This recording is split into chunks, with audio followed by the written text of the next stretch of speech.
What's up, everybody? Welcome back to another Shop Talk Tuesday.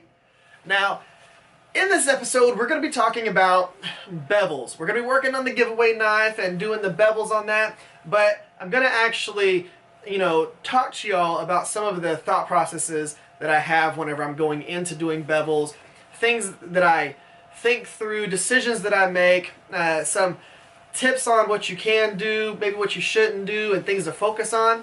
We're going to be doing that. But before we get into that, I want to actually show a person who commented on the last video for the Kumai build. He said that that the paper towel tube that I had that I sliced was pre-sliced. So just for that person, I'm going to go ahead and slice another paper towel tube. But I'm going to do it a little bit different. We're going to go ahead and cut away, and then we'll come back. Let's cut away now. So here's a solid piece. This is one of the ones I cut off of the other one.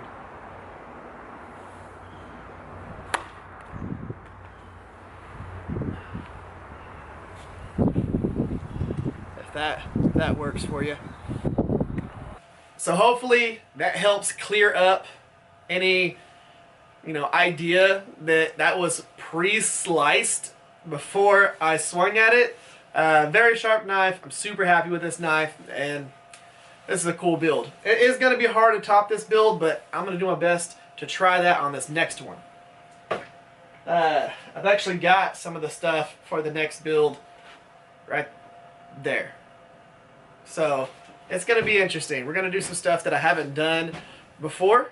It's going to be the first time working with cable, and I'm going to do an interesting process.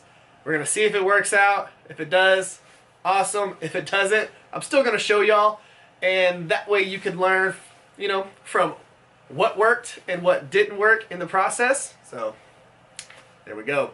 Now, let's get into doing the bevels on the giveaway knife. Now, one of the things that I think about whenever I'm going to get into doing the bevels on something like this is, of course, just like we did on the last one, or the last Shop Talk Tuesday, thinking about how high we're going to come up, thinking about things like sharpening choils and all of that stuff. But in this video, I'm going to focus more on why I do some of the decision making, or why I think through and end up with some of the things that I do through decision making.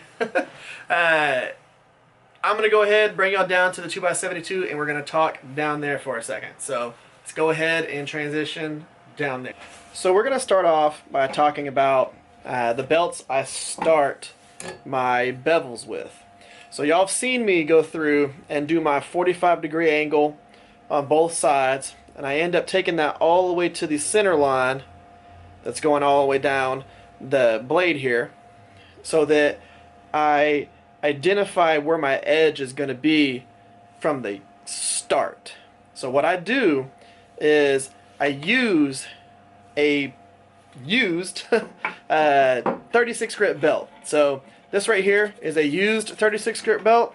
This is a new 36 grit belt. There's quite a bit of a difference there. For one, this has a lot of these, the grit that's on here, almost all of that's been ground down. It'll still cut steel real well, but not as aggressive as this. But the reason why you're using this belt versus this is if you take this sharp edge right here, this 90-degree angle, and start digging it into this, all of those grit pieces are already removed. If you have this on here and you start digging into this, it's going to take all of the peaks straight off of this. It's going to take this belt and take a lot of the life out of it right off the bat. These belts do real well whenever they're removing material from the side, but as soon as you start trying to take a 90-degree angle off, you're going to really start wearing out the belt and decreasing the life of this belt. So you want to go ahead and use a worn belt like this right here first to get to that center edge, and then once we've already established that center edge and done that 45-degree angle, then we'll take the fresh belt and grind it all the way back to whatever height we want. So we'll use that new belt on the primary bevel, but on that initial 45, we're going to use that worn out belt right there. So that right there is what we're going to start with. We're going to start going ahead and cutting this in and getting our 45 on there, and then go from there.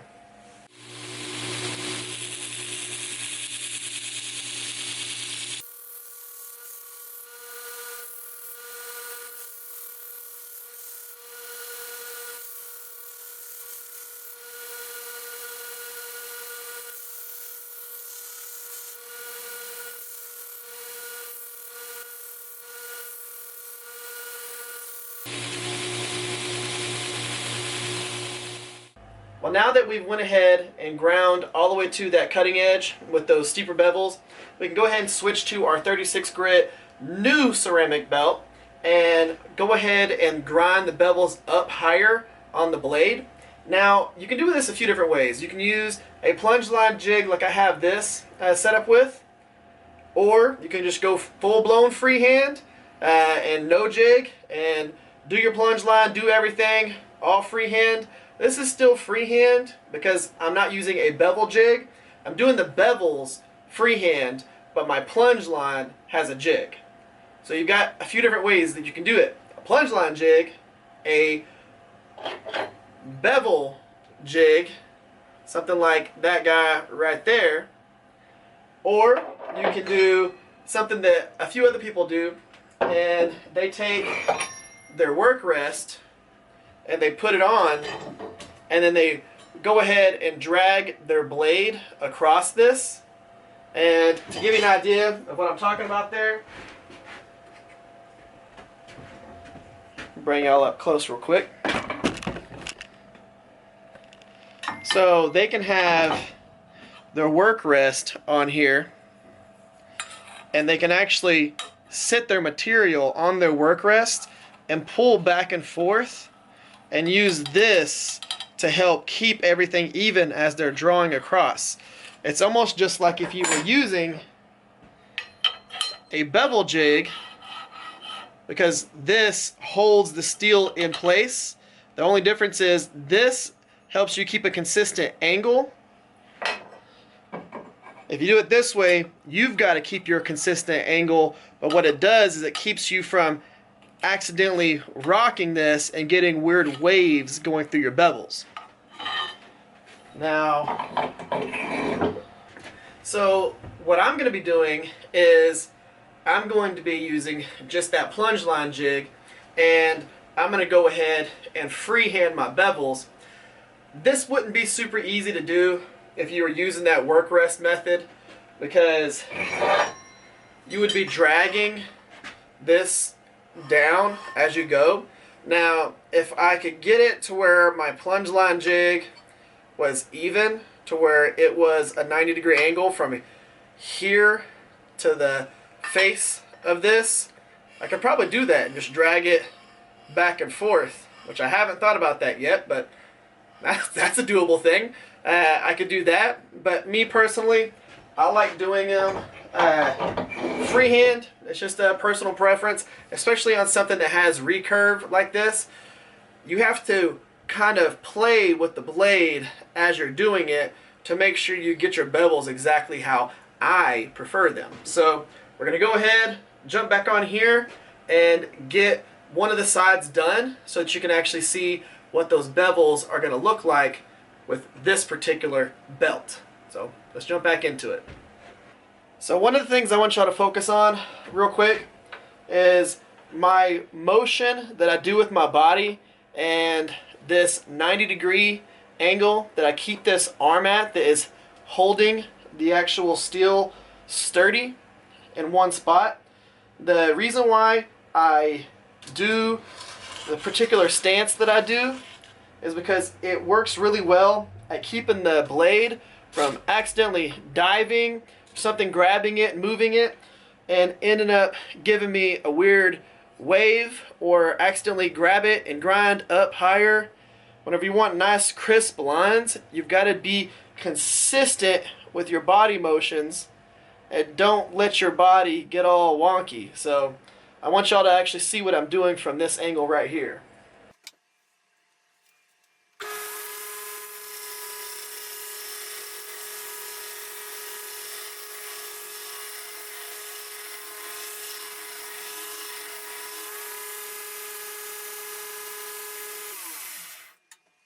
So with that, we start getting a nice smooth bevel there.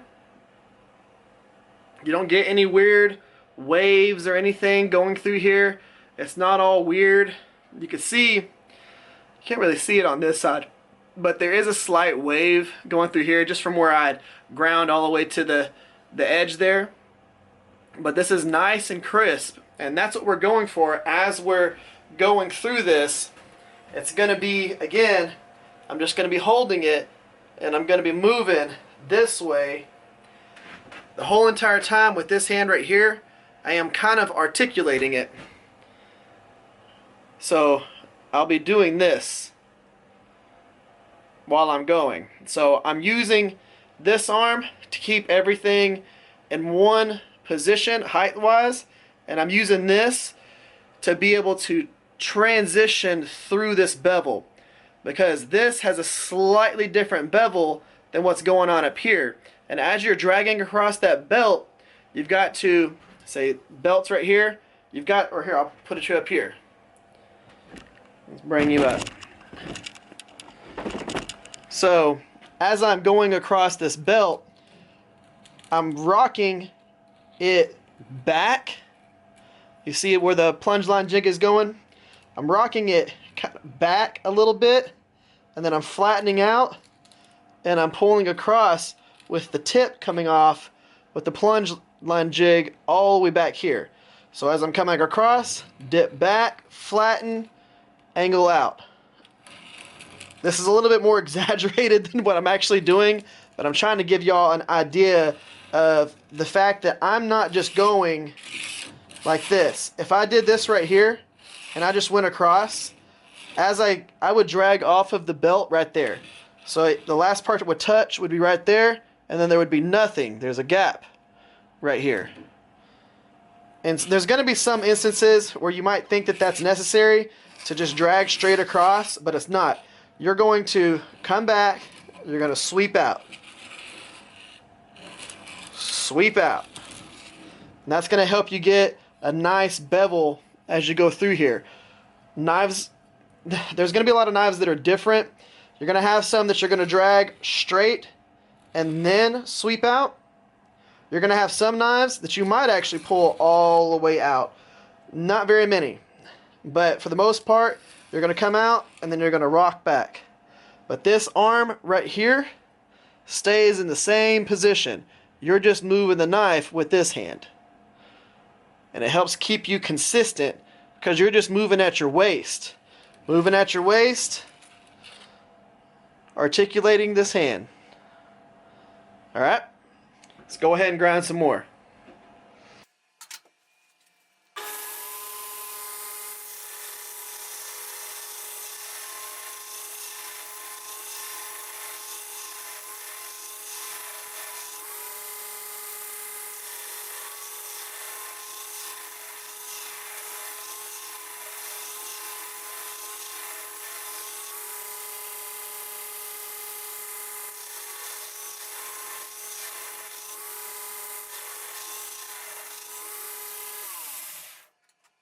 Now what I'm going to be doing at this point is I'm going to go ahead and start flattening out this section right here. So right now I am coming in and rocking back out. I'm going to start applying a little bit more pressure to the spine. I'm going to keep pretty even as I get to right here, but as I start getting to the tip, I'm going to apply a little bit more pressure to that spine right there. And that's going to bring this section of the bevel up. So the more pressure I apply here to that spine, the higher that this is going to come up on the blade. You want to be careful whenever you're doing this, because if you are drawing across and you go too far, what you're going to do is accidentally create a false edge on the top here. As you come off the belt, you're going to want to rock off the top of this right here, and you're going to, like I said, create a false edge on that top. So you want to keep it consistent. Give you a little bit more pressure on the spine. It's not going to be this exaggerated, but I'm giving you an idea of what's going to be happening. So we're a little bit more pressure to that spine as we get to that tip, and we're going to start drawing this back up. So you'll see that as we're doing this real quick.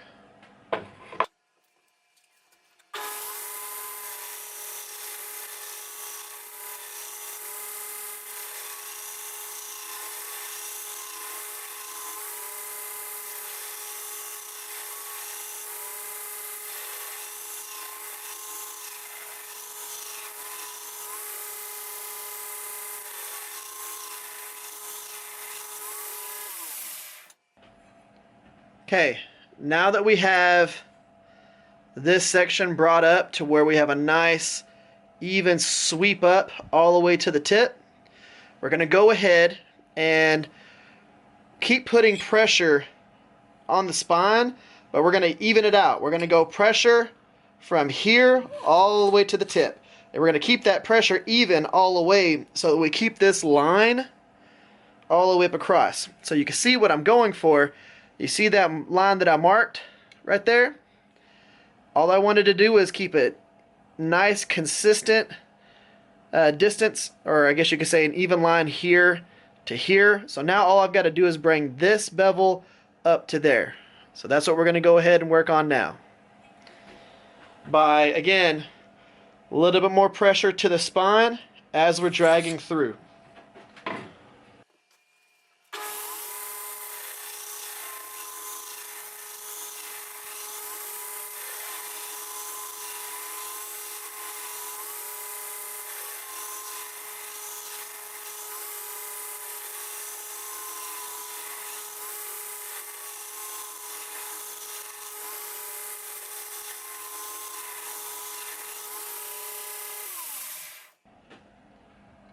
So that is where we're going to leave it for right now, because we wanted to get really close to that line right there. I'm already starting to take material off up there as I'm dragging across. You can see that line starting to disappear a little bit. I'm going to go ahead and pull you up real quick, and we're going to talk about this. Okay, so I know that y'all probably want more than this in this video, but I'll tell you something. All I'm going to do is I'm going to do the same exact process on this side, and then I'm going to do the same exact process with an 80 grit belt and a Scotch-Brite belt going into the heat treat process. So all I would be doing is showing you the exact same stuff on a few different belts. It's not going to give you any more information. It's going to be the same information on just different belts. I don't want to have to put y'all through that, because my goal is to give y'all enough bite-sized information that it's easier for you to digest. Because learning how to do bevels is a big skill within knife making. You've got a lot of people that do great forging. You've got a lot of people that do great stock removal. Being able to learn both things is huge. The amount of knowledge that you get from being able to both forge and do stock removal, because there's like this huge debate. What's better? Forging, stock removal. What is the thing that you've got to learn? Both. Learn both. Teach people after you learn both. Pass on the knowledge. You want to learn as much as you can about knife making. Don't just do one thing. But you could be an amazing person who forges knives and have horrible grinding skills and not create a super clean knife. But you could also have the flip side of that, a person who's great at stock removal that just doesn't understand the forging methods and cannot do that particular aspect of it. You could also be the guy who's pretty decent at forging and pretty decent at stock removal that doesn't want to learn how to heat treat and has to send all of their steel out to get it heat treated every single time they make a knife. Learn everything. Take pieces like this, bite-sized bits of information, and put them into play. Try this. You know, take it, get used to your stance, whatever's going to be comfortable for you, because you're going to be in front of a grinder for a while. Get comfortable. Make sure where you're at's comfortable. Get your grinder the right height so it's comfortable. Everything so that you can easily go back and forth and not get any grabbing or weird motions that throw off your bevels. You know, a lot of this comes into play with being consistent. You know, don't overthink it. All I'm doing is moving my upper body and keeping my feet in one position. Just, you know, pivoting on my hip. That's all I'm doing. This arm stays exactly where it's at. This hand does any of the articulating that I need to do. It's the same thing if you have a jig. If you've got a jig, you're still, like a plunge line jig, you still got to put it up there. The only difference is you're using your work rest as your arm. This is my work rest. This piece right here, this is the work rest. You're either going to use a work rest or you're going to use this as the work rest. The bevel jig, what that's going to be is, again, to keep your bevels consistent, but you still have to articulate that jig. You're not just stabbing that jig straight into the belt and going side to side. That's not how that works. You're not going to end up with bevels like this where you have a recurve area, but you've got a nice angled bevel that comes up through here, or your flats. You won't be able to adjust those things depending on what you want your knife to look like if you don't get used to how you're going to move your blade. So practice this. If you can practice just getting comfortable with creating your bevels, you'll be fine. You know, it doesn't matter if you want to freehand it completely, both plunge line and bevels. It doesn't matter if you want to use a plunge line jig and freehand your bevels. It doesn't matter if you want to use a full-blown bevel jig and do it that route. It doesn't matter. Create knives. Learn how to create knives. In the future, teach people how to create knives, because this is a skill that before Forged in Fire was pretty much dying, but now we've got a lot of people that are doing this and learning these processes. Learn as much as you can, teach your kids how to do it, and make sure this thing sticks around. But guys, what I'm going to do now, we're going to stop with this for a minute, and we are going to talk about a subscriber knife submission. We've got one by Dave Sizemore that I want to show y'all. Absolutely beautiful knife. It really resembles the shape of knife that we did for the Kumai build. I think y'all are really going to like it.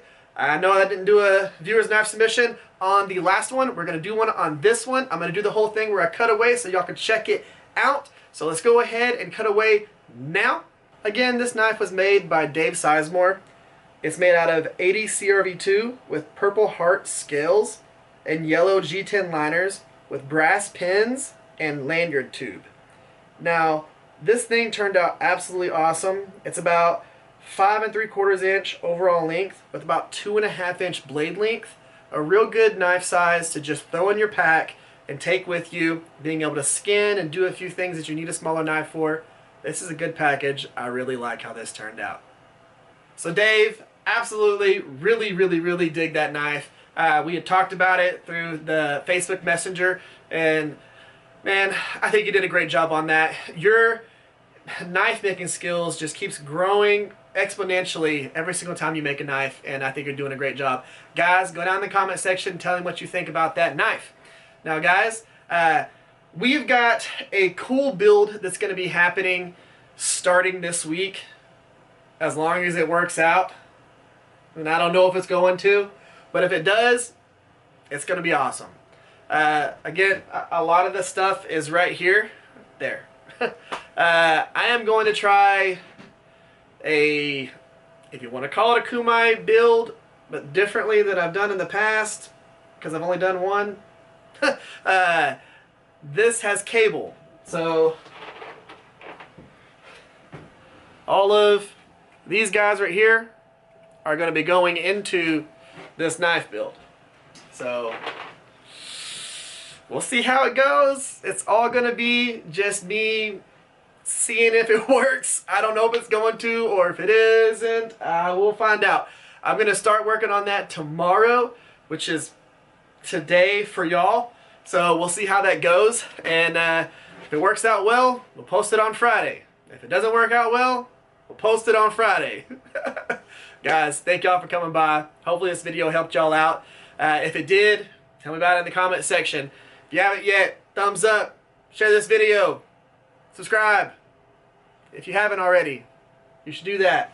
Thank y'all for coming by. Thank y'all for spending your time with me. Y'all have an amazing day. Y'all stay safe out there. I will catch y'all next time.